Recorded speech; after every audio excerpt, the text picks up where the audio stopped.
Yeah, everybody. You don't know from your ear the voice, Azian alongside people's favorite. JRP. Yeah, JRP. Travis in the building as well, peeps. Yeah, man, bless up, bless up. Privilege, you know?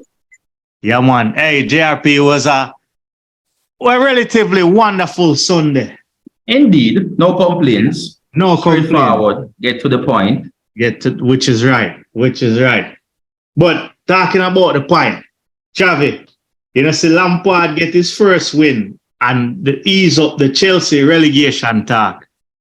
Yeah, well, I'm surprised, you know. I will take my words. I don't know what with the Bournemouth, you know, but it was a good performance. Good performance by Chelsea. And I think this is somewhat of maybe the beginning of something To come. Yeah. Hopefully not too special. Huh? Yeah. No, in all reality, you know, Bournemouth fell asleep in the last 15 minutes, you know. Yeah. And it's something that me and JRP talk about a lot. With the season ending, you think it's fatigue or, you know, what can be the problem? Lack of composure as well. But like you said, Bournemouth started out brightly. Their build-up play was quite slick at times and fast. They should have basically took the lead on Chelsea.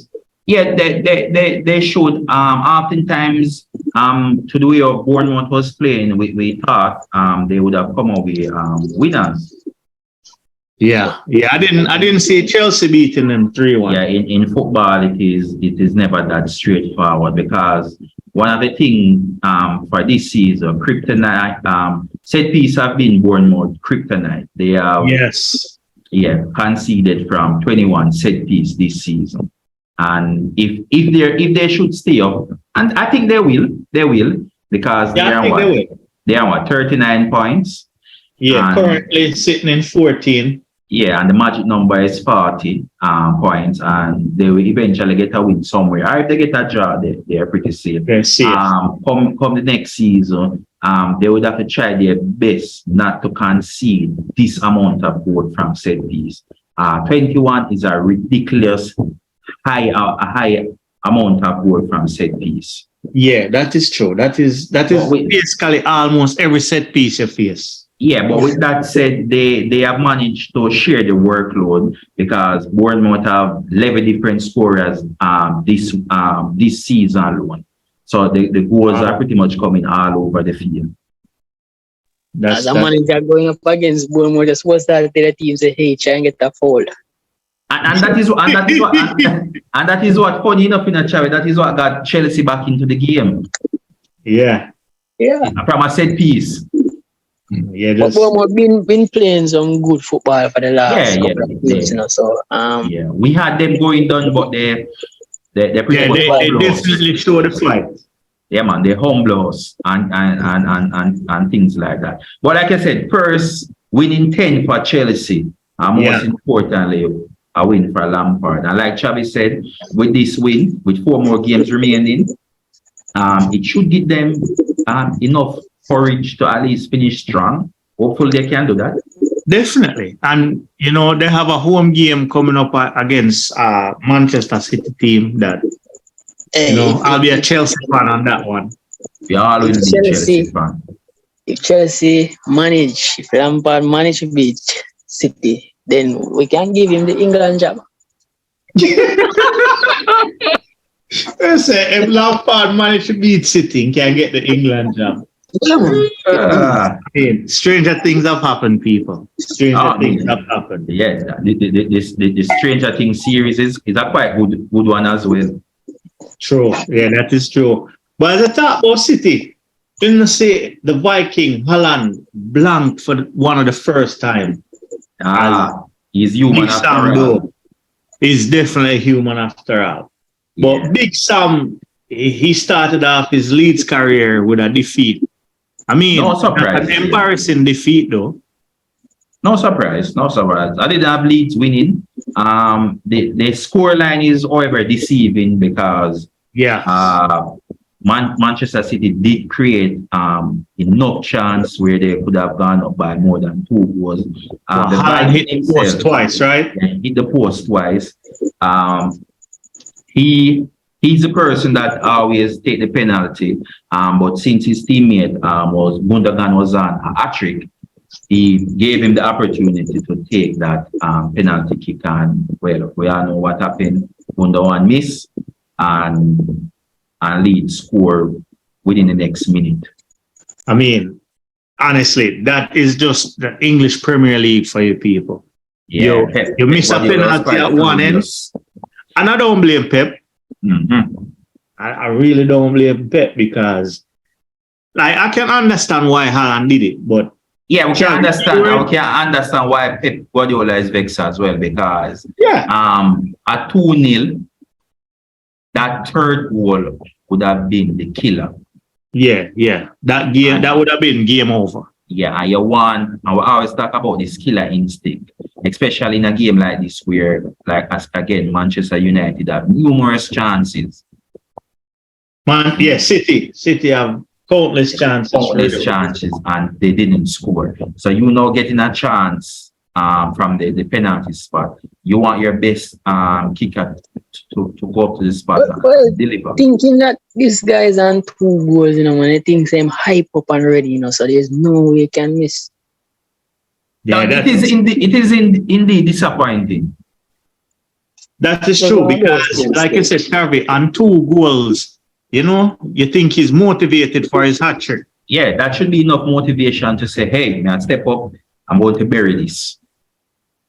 But talking about motivation, there's one man that doesn't need any motivation to score. Harry Kane. Mr. Harry Kane. Mr. Consistent. When you hang up your football boots, I don't know how many people will be calling on your names because you have yet to get that silverware. We know you're a great goal scorer. Yes. But the silverware is important. And this is how good of a goal scorer Harry Kane is because he's now second in the Premier League leading standing. Yeah.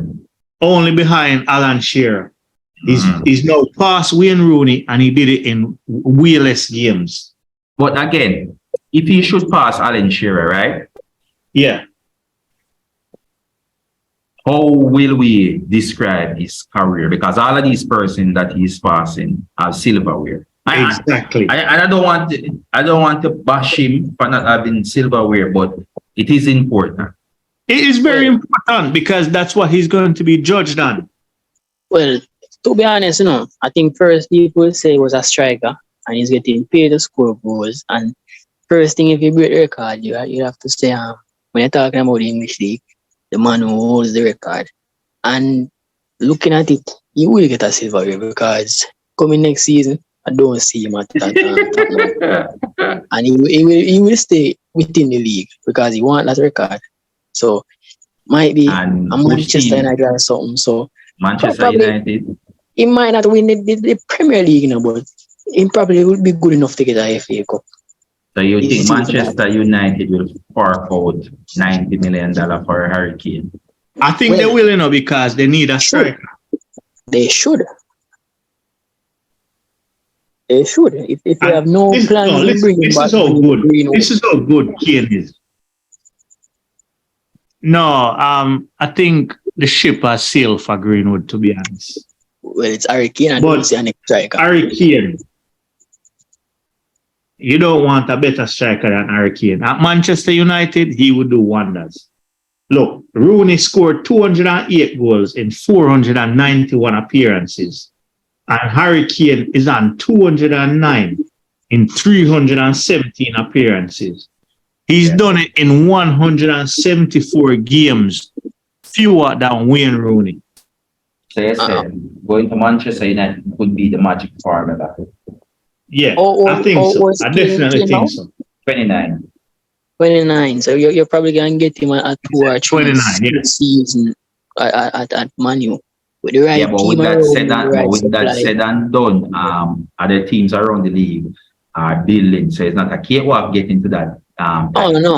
no, it's not. That is true. I think he's quality. He's quality. I can't take that away from him. No man, his quality is that is clear.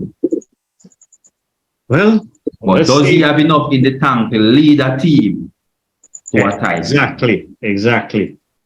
Let's see what's next for Hurricane. But More goals. more goals. That's it. No trophies. Nope. But as I talk about more goals, you see, Wolves beat Aston Villa in the West Midlands derby. Surprise. Very surprising. I mean, I expected a tight encounter because Wolves are good at home, but Villa are good on the road. Yeah. Right? And it was their defender Tete that scored that beautiful header early on. Yeah. The reality is that a lot of, I wouldn't say a lot, but some of Aston Villa's players didn't turn up for this match. The likes of like Watkins, he was basically Watkins was missing in this match. And other players as well. But like I said, there were opportunities where they could have scored, but on the day it just wasn't Aston Villa's day. Yeah, and Salah was in good form as well. Yeah, he was. No, you think with another defeat, that is it in terms of trying to get into the top 4 or Europe for Villa? Yeah, I have already written them off to get into the top 4, maybe from the last 2 game week, where they were on a consistent run of wins, but they stumbled, and right here again they stumbled. So it will be hard seeing them getting a spot in even the Europa League. Yeah, I think the Europa League as well. Well, we definitely know Champions League's out of it. Europa League is still alive, but it's fading. Yeah, and it's fading fast because with the likes of Tottenham and Brighton in front of Liverpool are definitely in the hunt for now a top 4 finish. So but like we already concluded, Emery will just have to build from here, and hopefully in the coming season it will be a much better performance. I mean, at one point Aston Villa was in the relegation fight, and he managed to pull them up and get them into top 10. I mean, that's a big accomplishment. And if Villa can get even the Conference League, that's still amazing. Possibly they can. Villa will finish 7th. You say about Tottenham? About Brighton? Brighton will finish above Tottenham. Villa will finish above Tottenham. That's a bold statement. But as I mentioned, Liverpool earlier, JRP, we see Salah scored his 100 goal at Anfield. Yeah. So, you think this is Liverpool's best ever striker or player? I mean, they've had some legends in the past and in just the near future itself, you know. No question about that. Mo Salah is right up there. This season we totally forget about Salah because you could say a new king. The Viking is out there and he's pretty much overshadowing everyone right now. But Salah have shown his class time and time again why he's the Egyptian king. And but I'm not he didn't have a brilliant first half of the season. He picked up back in the second half of the season. And Zian, and who could even Zian and I were talking about this as well, because even their back line, I mean, in total, like I said, the first half of the season, Liverpool were just that poor. Yeah. Yeah, they were totally missing. Everybody was missing. Everyone was missing, and we didn't expect Liverpool to push for a top 4 finish. We thought they were just down and out of it. That's true. And Is 100, it is his 100 goal? Or Just at Anfield, 100 goals at Anfield. 100 goal at Anfield. Yeah, man. How much goal overall? That is impressive. How much goal overall is on? I'm not sure, no. Overall, for Liverpool, I'm not sure. Yeah. 100 at Anfield. That's really impressive. No, that is very impressive. Yeah. That is very impressive. He's on 186 goals for Liverpool overall. And overall. The best thing and the smartest thing what Mo Salah is doing is staying at Liverpool where he's a king. Yes, I agree. There's no point leaving. So you see him at Liverpool next season? Yeah, definitely. I mean, listen, if you come to buy Mo Salah, you're gonna have to come with some massive money, some Chelsea money. Coutinho was dubbed to be that Liverpool player, but he left, and well, we all saw what we saw what happened. Mane was on the greatest form of his life at Liverpool. He left, and things are not working out for him as well. Yeah, thanks to Salah. Yeah, so why would Salah want to leave? Like I said, where he's a king. You have nowhere to go now if you're getting rid of the best players and making yourself comfortable. Why would you leave? Exactly. Why would you leave? I mean, he got rid of money.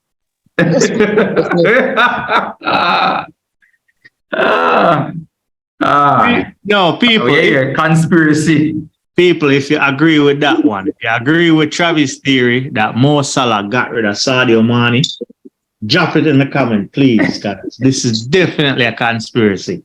Where did Travis get that one from? Why? Yes, man. It's evident, man.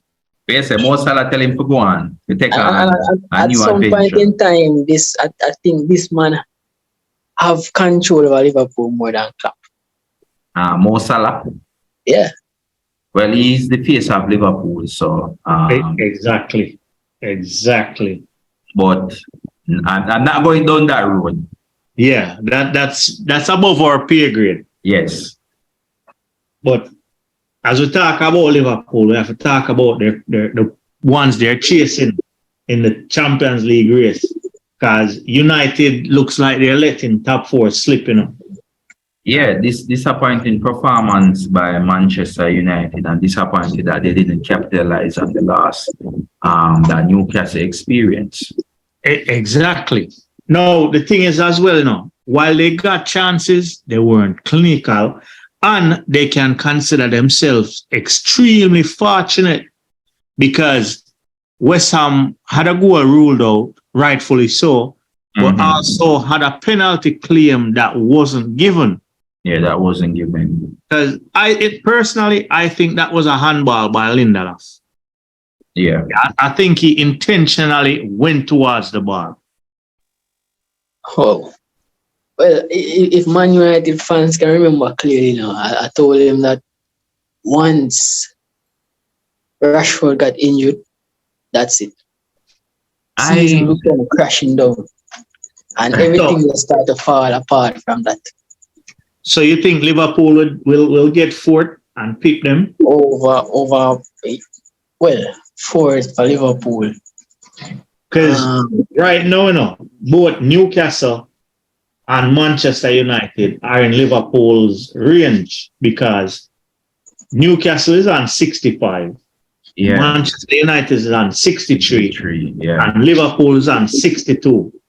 Yeah. The saving grace is they both have a game in hand over Liverpool. No doubt Newcastle will get top 4. I think the hardest game for them. They have played it today and the last. So I think they will make top 4. As far as it for Man U and Liverpool. Whoa. I think I think I think Liverpool will finish into that top four. This is their 6 straight wins. Yeah. Liverpool Second. Liverpool have always finished strong in the month of May. I believe there's a record out there where they have 11 wins in May. No, if Liverpool pips Manchester United to top four, honestly, this is a case of if you live in a glass house, because all the Manchester United fans and legends were talking about Arsenal and Arsenal choking when City was right behind us. But if Manchester United doesn't get top four, when Liverpool was coming from what? I think down 12 or, down the bottom half of the table. To pick them at fourth. That is unheard of. But like I said, it is disappointing result today. Each time Manchester United seem to be near to a target, because I remember on more than one occasion where they were pretty much in the title race mix. Yeah. And then they would lose a match. No, yeah, because I remember their fans saying that, it's not a 2-horse race, it's a 3-horse race. I know that they're in the race for finishing in the top four with a game in hand. They still didn't go about getting the business done.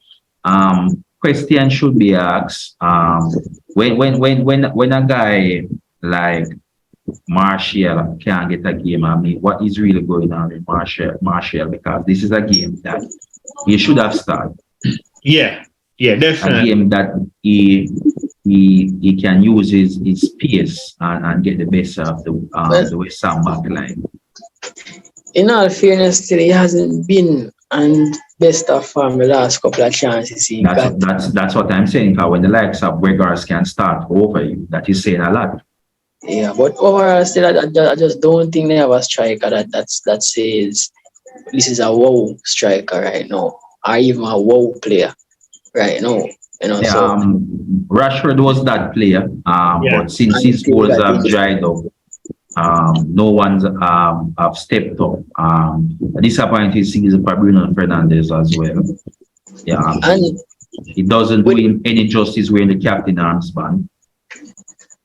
With the remainder of the games, I can see Liverpool getting the top four. I want to see them possibly losing or drawing one match out of that, and it's possibly Aston Villa. I think that's Southampton and Leicester. I think that's a win for them. So with Man United, I'm predicting Liverpool to finish strong and winning all the remaining games. Same here. I think Liverpool will go undefeated for the rest of the season. I think Aston Villa will beat them. Well, but for Man U, it doesn't look good for Man U. Man U have 2 easy games next, because they have Wolves next and then they have Bournemouth after. You see, that is the thing, Nazian. You see, that is the thing. You want to do the business and don't rely on the games in hand. Right. And going in the game in hand, needing to win, desperate to win right now. But what I can also say is that credit to West Ham, because this win will guarantee that they won't be in any dog fight.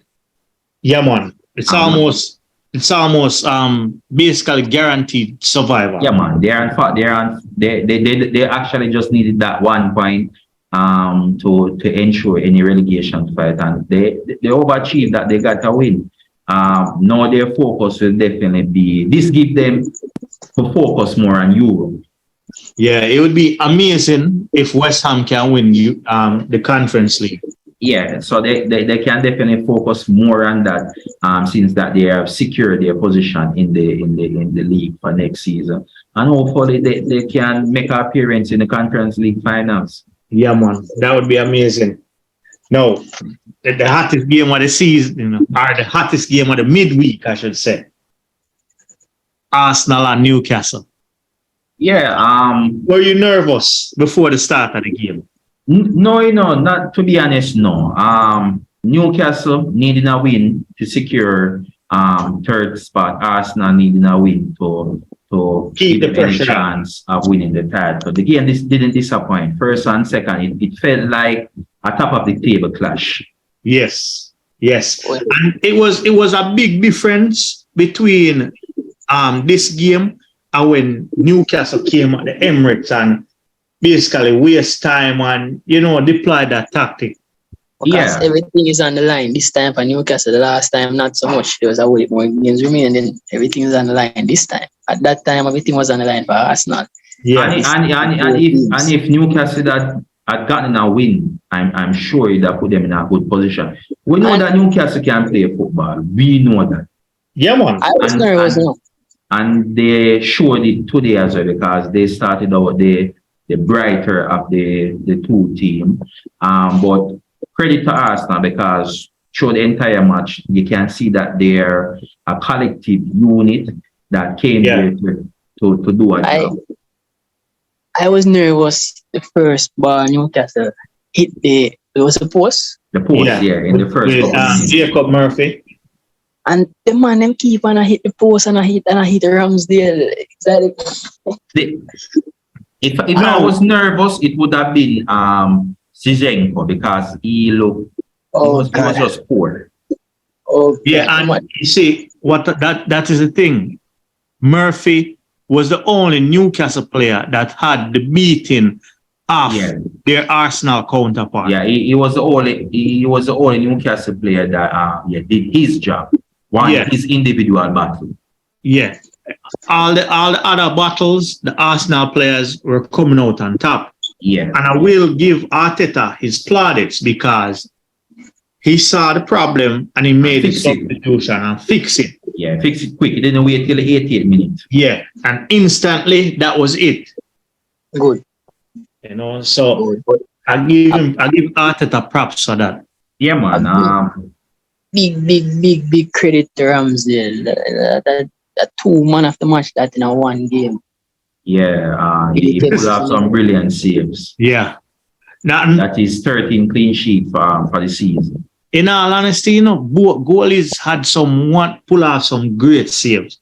Yeah, but Pope, I see Pope save a shot from Odegaard that looked a certain goal.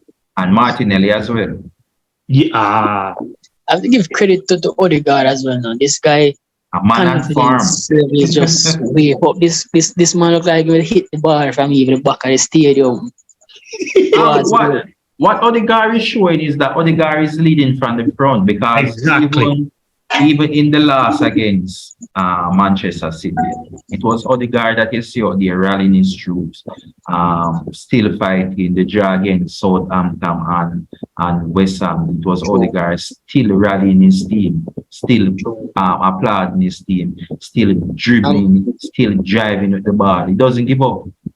Yeah, I honestly believe Odegaard is the perfect captain. This guy is a leader. I see a post couple of years ago, we said this guy is not a leader, he's just a professional. Yeah. And I disagree. That's a Manchester United fan, because I've been seeing that around. So this guy is a leader. And you remember back then one time the only player Arsenal had to take shot outside the box was Xhaka. And he wasn't even taking them much. Okay. And look at Odegaard now. Every chance he get, he will get. So Manchester City, majority of them going in the net. So Manchester City are the Viking King. We are the Viking Prince over here. Yeah. I mean, Big shout out to Georgie. Big shout out. Man. This guy deserve a new contract. If he's staying, no problem. Because he has shown his quality. And this is the second game, This is the second game that he showed. Yes, I am at that level and I'm committed to the cause. I don't know if Partey is carrying an injury, but what I can say is that when Partey is good, he's very good. But when he's bad, he's very bad. Yeah. And one last thing, Chav. This is what we said a few episodes ago in a JRP. It's about time that we have players that, all right, Partey is missing. We don't worry. Jorginho will step in and we're confident of the level Jorginho will bring. Yeah, The level of the team won't drop. Newcastle were very, very physical, and Jorginho matched them back with physicality. Yeah, man. He used his experience. Yeah. What were you gonna say, Chavi? You apologize to Jorginho? I want a big apology because I didn't see him as this guy, and he really stepped up and he pretty much do everything we're supposed to do. I can't really say him have a bad game, him have a bad 10 minutes or anything. We can't pinpoint nothing bad when him do for him come to Arsenal. I never see him as the guy me that fret. Honestly, me that fret. Every time I see this man name on the paper the first and the second time, me that fret. I said, please and please, I will get a judge, we left Chelsea as a judge at Chelsea. But it was like deja vu with Willian. Yeah. But Ian Trossard have been a revelation. Yeah, man. Yeah, true. Even Kivior, because he played good again. What a young man that is calm and composed. He played, and first of all, I will address this. Rival fans, City fans, United fans, that was not a penalty. No, that I know. Let's touch on something that is could say like half topic, but not by much. I don't know if you guys saw the rant by Shearer. No, I didn't see his run. Oh God, it was embarrassing. Really? Yes, it was. It's the first I actually see Alan Shearer in this much emotion. It's a business end of the season. So Shearer was saying it's a penalty. He was convinced that the ball hit his hand. And Shearer is in the studio, why the ref took so long to make a decision while looking at the monitor. Yes, I would agree that the ref did take some time. Yes. But he arrived at the correct thing, and that's what we want to see. Yes. And I will tell you why it's not a penalty. From what I was watching, the ball hit his thigh first. It hit his thigh first, it's clear as day. Right? The second thing is he was moving his hand away from the ball, putting his hand behind his back. And then when you look at his expression after that, he was pretty much calm. He wasn't even talking to anyone. He just relaxed, like he know what happened. Exactly. He knows. No, it didn't hit my hand. It hit the thigh. Unlike the Lindelof, where he moved towards the ball, this man was pulling his hand behind his back. Plus, you clearly saw when he hit his thigh. Yeah, it hit his thigh, and you can't give up. You can't give up penalty. Come on. I mean, we can understand Shearer was in his emotions because in the business end of the season, it's a important game. Maybe Wrighty was celebrating in the studio as well. As usual. So, we can't understand. We can't sue the Shearer. Hopefully, when things calm down, he will give the referee props that they did arrive at the right decision. Yeah, man, it was the right decision. Because JRP, me and you personally, we cuss VAR all the time. Right? People almost every week we cuss VAR. Right? So what we can say is that they do need to make the decision a lot more quicker. I will agree with him right here. Yeah, definitely. Definitely. They do need to make decisions a lot quicker. But tomorrow again, it's the business end of the table. Because you have some relegation threatened team like Leicester. They have Fulham. Yeah. Brighton and relegation threatened Everton. And then big one, Nottingham Forest and Southampton. We're going to give our prediction on this one. All right. Look at Chavi first now. Chavi, what do you think? Well, Leicester will pull off a win over Fulham. Small margin. Brighton definitely will kick aside Everton. Everton is going down for sure. Wow. Yeah, it's full time. Full time. I wouldn't mind West Ham going on as well, but Everton is full time. I can't escape this one. Too much. Can't escape this one again. Wow. And Nottingham, Southampton, the biggest game. Honestly, Southampton already gone, but they're gonna fight. But I think Nottingham Forest is really gonna put up a fight. See that draw or Nottingham Forest win. Okay. Okay. So yes, a JRP. Fulham versus Leicester. Yeah, Fulham. I am going out to say that I'm giving Fulham to win this one. Mitrovic is not coming back tomorrow. Mitrovic is back. I think. He's back. Oh, okay. He's back. He's back. Yeah, The return of the Mitrovic man. is back. Yeah. And the reason why I said I'm giving Fulham, Leicester basically have to come out and go for a win. Yeah. And I think that will left some space where Fulham can exploit. As it relates to Brighton and Everton, I am giving Brighton the win, but I won't be surprised if Everton manage to pull off a draw. Everton won't draw till the weekend's game. Okay, so they won't draw till the weekend game. Yeah. As difficult as Southampton will try and be, I'm giving Nottingham Forest to pull off a win over them. Definitely. The hardest one to predict for me is the Fulham and Leicester. Yeah. Because you don't know what Leicester is going to turn up.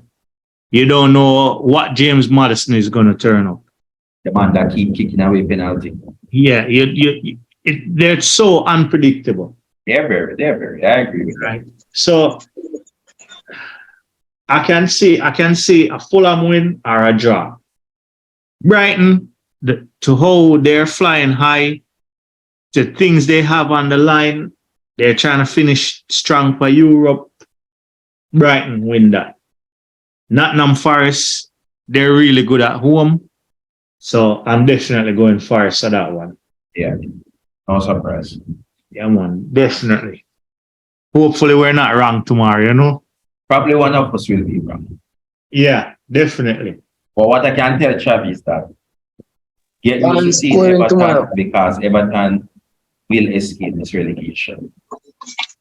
Barnes will turn up tomorrow, man. Barnes will score. Marsh will score.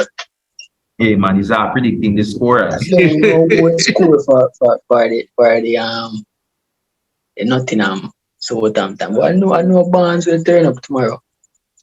All right. I know Marsh will turn up. Make us see. Let us see. Let us see. Yeah, man, but people, as usual, let us know how your team got on. You think Lampard winning his first game, he deserves a contract? For England. Yeah, man, for England here. Travel recommend him for England. Right? Should Harry Kane stay at Tottenham or go to Manchester United? Go to Manchester United, Harry Kane. Yeah, man, but as usual. Arsenal. Yeah, No. we'll take He's not come to Arsenal, Chavi. Would I take him? Yeah, he was a boyhood Arsenal fan, they say. Oh, you apologize to him, man. Chavi, I believe that he has too much pride to come to Arsenal. That's true. Reason with a show, I thought I just did.